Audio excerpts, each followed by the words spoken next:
Well, he says, you know, it's written all over your face. You're afraid of going to a seance. But he says, I know you. He says, you're going to come.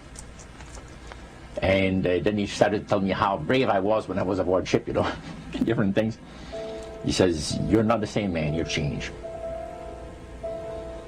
You're chicken. That's all I needed to hear. I said, when do we go to a seance? So one Saturday evening, we were in the place. It was our first time. Very beautiful place. The medium was a lady. She had a gorgeous new home in Montreal. And there were about 20 invited guests there, which I was one of them. And she communicated with the spirits for different people there. And they were telling them what the spirit said. One man said, I would like to talk to my friend that died 6 months ago. But I don't want him to appear. Just want to talk to him. Because he says, I don't trust you talking to my friend for me. So the medium says, let me inquire of the spirit. Yeah, the spirit will talk with you. And that big masculine voice was heard in the place. It says, hi Frank, it's nice of you to ask for me to talk with you. And they had a little chat. And after it was over, Frank says, this is the greatest thing on earth, to be able to talk with the spirits of the dead. Then the medium said, we have a very special surprise tonight for you people. A spirit will manifest itself openly here in a few minutes.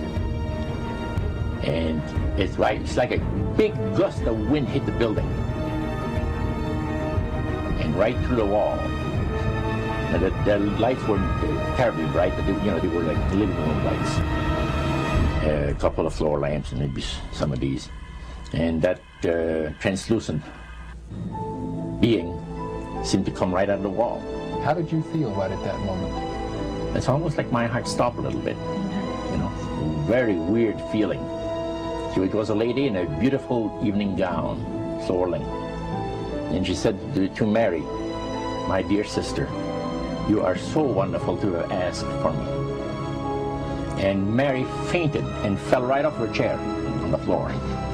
And a couple of guys jumped up and picked her up, and it's very gone. And that was the beginning of it.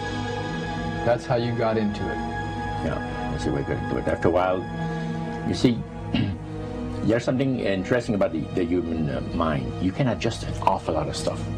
You can adjust to a lot of things that would terrify you to begin with. After a while, they become common and ordinary. So you mean contact with the supernatural can become commonplace and ordinary and doesn't bother anybody? Yeah. In other words, the more that you do it, you're not uncomfortable. That's right. It's just not an uneasy feeling. Yeah. So how did you feel about it? Then I got into a secret society that worshiped the spirits, you see. Well, how is that different from the seance, Roger? It happens that the seance are not involving in many ways. But when you get into a secret society of spirit worshippers, then, and especially when you're invited there by the direction of the higher-ups in the spirit world, you never get out of there alive. And this is exactly what my friend and I were up against. We didn't know anything about. And there was a very, very popular big band leader. Jazz band, yeah, very famous. And one night we went to one of these seances, and he was with his wife. So Roger, you're at this restaurant. What happened? We sat there, and we had our favorite alcoholic beverages, you know. And as we talked,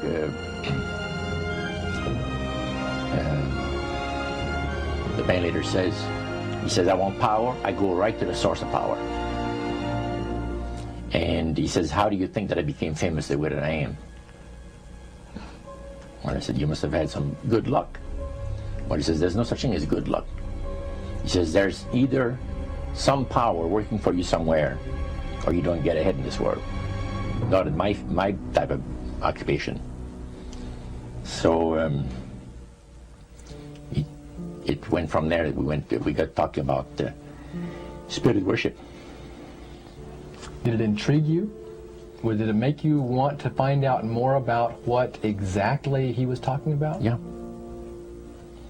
So he said the supposed spirits of the dead that you're talking with are demon spirits. They're fallen angels. They're beautiful beings. Just set it out, just like that. Oh yeah. It didn't make you uneasy when he said they were Well, demons? it shocked you a little bit, something that you first hear mentioned to you. He said, you guys have got a great future ahead of you. Because we've been told, the high priest of our society, secret society, has been told that the master has very special plans for you too. Now, what did he mean by the master? Satan. And we were interested to hear more about it.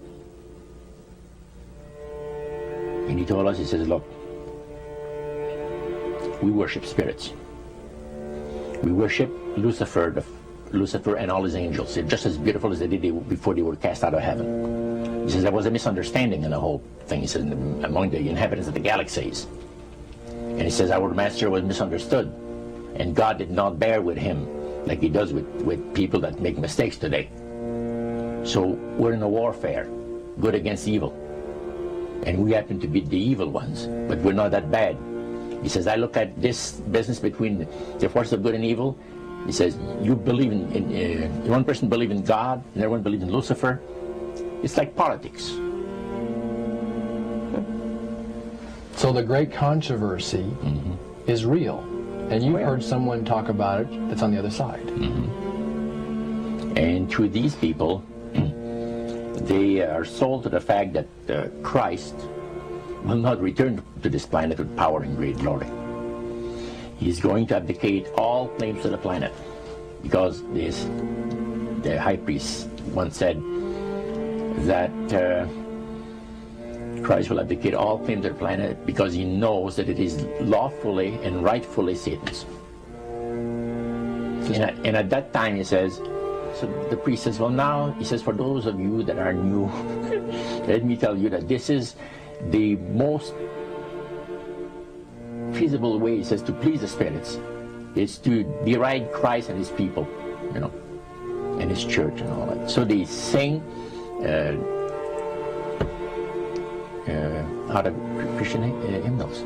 They didn't sing Christian words to the hymns, however. Well, they changed a lot of them. Yeah. Not for it's the a form of blasphemy. Yeah. Such as you see today in the rock music world. You see the entertainers, they have these crosses. The ladies got earrings, crosses. The guys got crosses. This is a form of blasphemy, a form of deriding Christ. You see.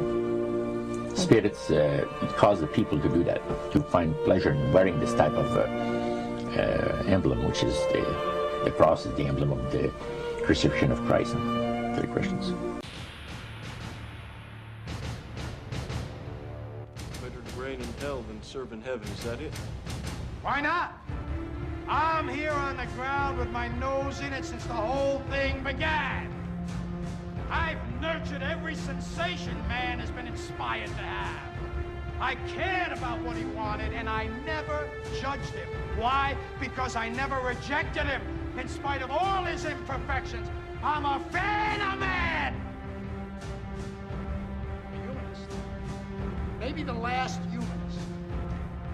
Who, in their right mind, Kevin, could possibly deny the 20th century was entirely mine?